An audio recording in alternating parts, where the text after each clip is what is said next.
Venise mourait sous ses dentelles, et le sourire noir de ses gondoles ne souriait plus, et les lèvres de clown de ses façades étaient encore plus blanches. Venise mourait partout où elle avait vécu. Elle mourait à ses balcons, dans les théâtres de ses places, dans ses miroirs où elle tremblait, dans ses silences où elle régnait, dans les palais de sa mémoire, dans les manches vides de ses canaux, et dans les salles de vente où déjà sa dépouille était mise aux enchères. Elle mourait en exhalant son dernier soupir, sa dernière brume, et sa nuit s'écoulait goutte à goutte sur ses draps blêmes, et elle serrait sa lagune contre son sein comme un amant. Quand ces derniers acteurs avaient laissé ses tréteaux, les morts avaient sonné 3 coups, et la mort était entrée en scène au son d'un menuet. Et Venise s'était arrêtée de danser, et son âme de verre s'était brisée. En vain, ces pigeons qui connaissaient son destin s'étaient levés comme une voile. Venise n'avait plus navigué, et elle s'était couchée sous tous ses baldaquins, et sa dernière marée l'avait bordée. Venise mourait, et tous ceux qui s'étaient aimés entre ses bras se sentaient séparés, et ceux qui la cherchaient ne retrouvaient plus rien. Il ne restait que des masques.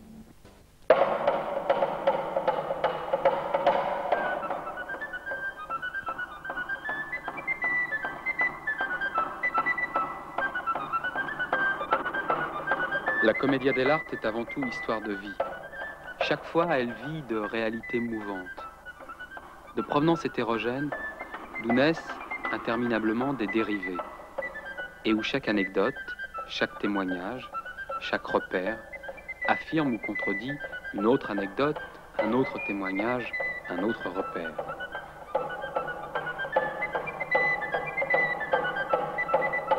Certains ont voulu faire dériver les masques directement des Fabulae Atellane, de Atella, ville de la Campania, dont les acteurs, en 211 avant Jésus-Christ, commencèrent à amuser la plèbe avec des récits et des farces qui leur appartenaient, en se cachant le visage avec des masques grotesques.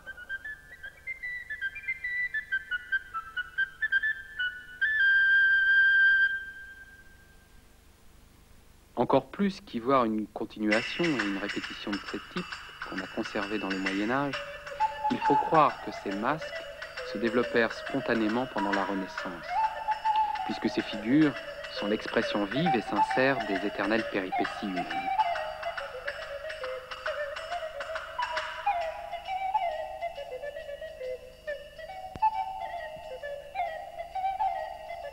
Pour cette nécessité de spontanéité, naquirent au début de 1500 les farces et les comédies populaires. Dans les comédies en patois émergea le Vénitien Angelo Beolco, dit le Ruzzante, acteur et en même temps écrivain. Le Beolco fut le premier qui porta sur la scène ses acteurs, en les faisant parler en patois de leur pays d'origine, et en créant en même temps un type à caractère fixe, c'est-à-dire un masque. Ce genre de théâtre est par les témoins indiqué de différentes manières comme commedia di strioni, commedia improvisa, commedia a braccio, commedia di Zani. Un lien entre ces formules subsiste. La commedia di strioni ou de Zani signifie tout simplement la comédie des acteurs, c'est-à-dire la comédie faite, représentée par des acteurs professionnels.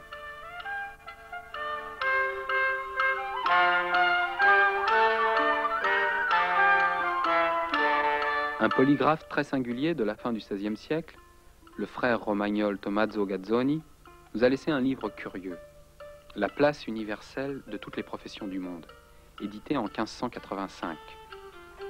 Une sorte de traité de microsociologie des métiers de son temps, sur lequel on rencontre plus d'une fois ce qu'il appelle les histrions, les comiques, les saltimbanques.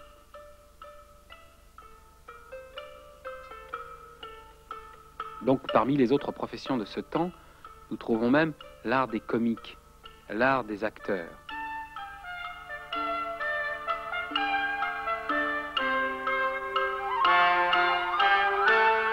Histrion, du latin histrio, signifie acteur, et par traduction, charlatan.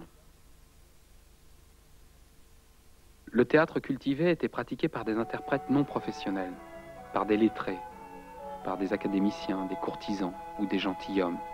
Un cas exemplaire est celui de Ariosto.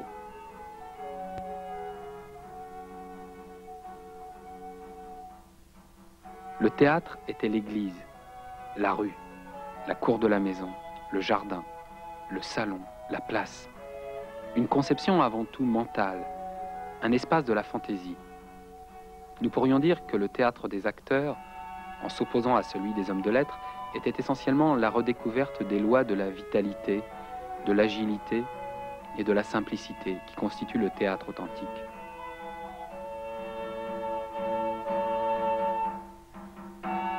L'origine des masques, nous la trouvons dans les bouffons, étranges et incroyables figures, qui dans les cours des princes les amusaient avec leurs grimaces et leur insolence. Parfois, ils étaient engagés par des charlatans ou par des marchands de foire pour attirer le public. Les acrobaties vertigineuses, les coups de bâton et les farces grotesques étaient les moyens avec lesquels ces acteurs primitifs exprimaient leur art.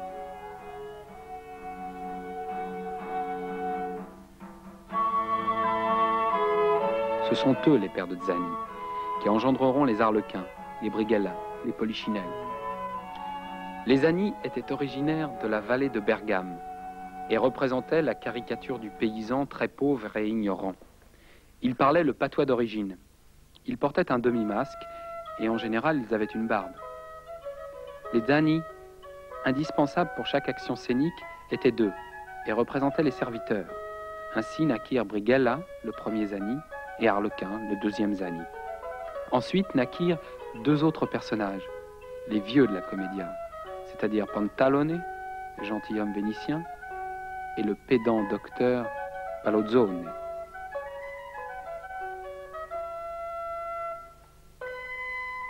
Voilà ainsi formé le noyau de base de ce qui sera la commedia dell'arte. Les patrons, qui seront les Pantalone et les docteurs Palozzone, et les serviteurs, ou Zani, Brighella et Arlequin. Naples ensuite donnera son Zani, dans la personne de Polichinelle, et les figures des Zani se multiplieront avec Bezzettino, Truffaldino, etc.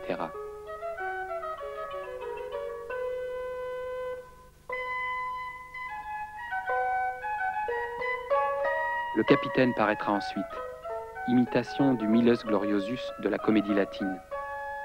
Ces compagnies s'éparpillèrent dans toute la péninsule, sur des scènes improvisées, avec 4 planches en bois et 4 pendrillons, entourés de spectateurs de toute classe sociale.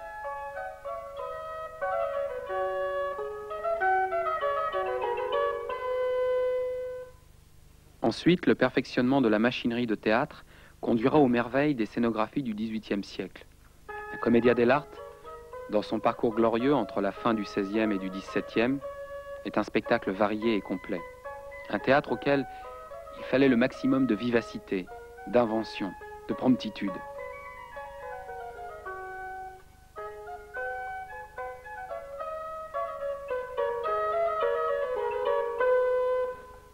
Le texte du canevas ou scénario, c'est-à-dire la trama des actions de la commedia, était très pauvre. Mais tout était rendu vif et riche par l'interprétation savante. Et là était le secret de cette manifestation du théâtre italien. Au XVIIIe siècle, la Commedia dell'arte donnera ses premiers signes de métamorphose à Venise avec Carlo Goldoni. La Commedia dell'arte, dans son parcours glorieux, arrivera à Paris, à l'hôtel de Bourgogne, et vers 1659, au Petit Bourbon et au Palais Royal, avec Tiberio Fiorilli en Scaramouche et Frank Canzani en Polichinelle.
Pantalon.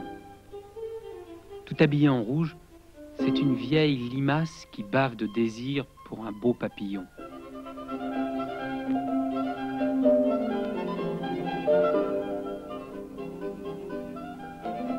Capitaine. Un ogre. Végétarien.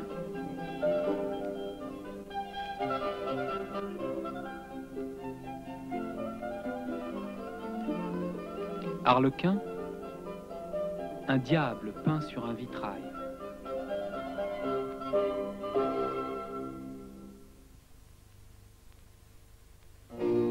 Colombine.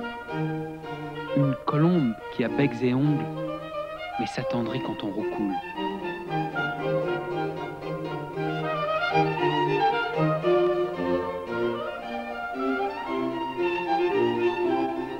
Pierrot. Un rayon de lune tombé dans la farine. Deux yeux de prisonnier à travers un mur blanc. Un bonhomme de neige léger comme un flocon.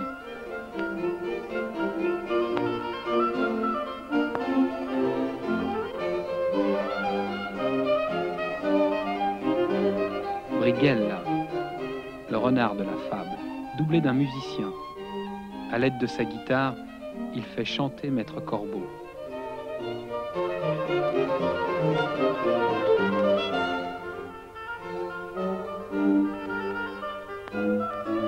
Scapin ou Brighella est une même personne, Almaviva et Figaro.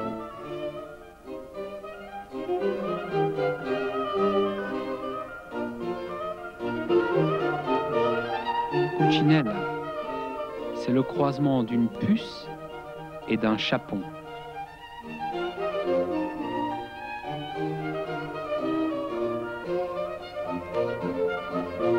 Polichinelle, querelleur et malotru, à force de rouler sa bosse, est devenu bossu.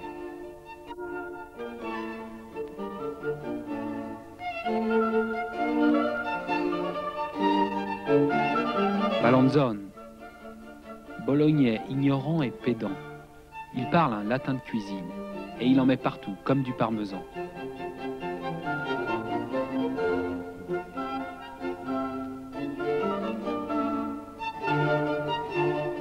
Scaramouche, un Cyrano froussard, en fait de tirade du nez, c'est plutôt par les oreilles qu'il est souvent tiré.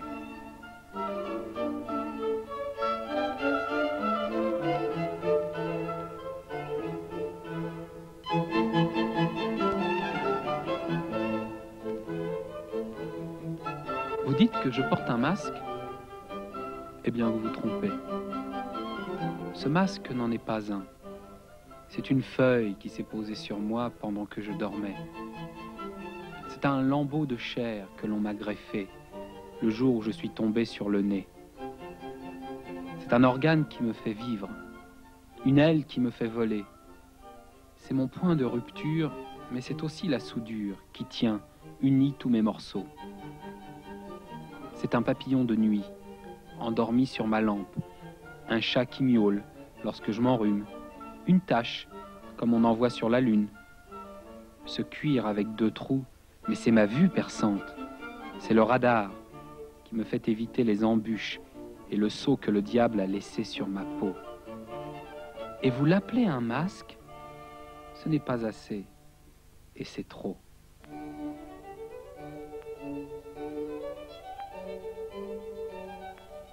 Pieds, talons, épaules, muscles, courbure, cambrure.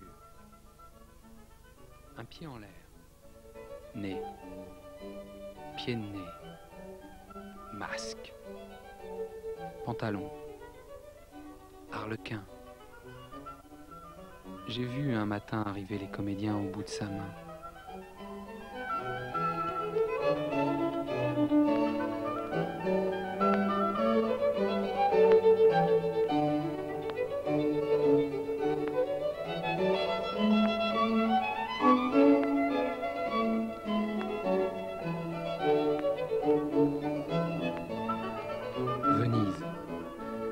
Bergame, Smeraldine, Brighella, Milan.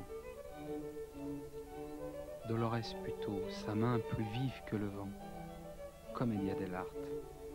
J'ai vu un matin s'en aller les comédiens.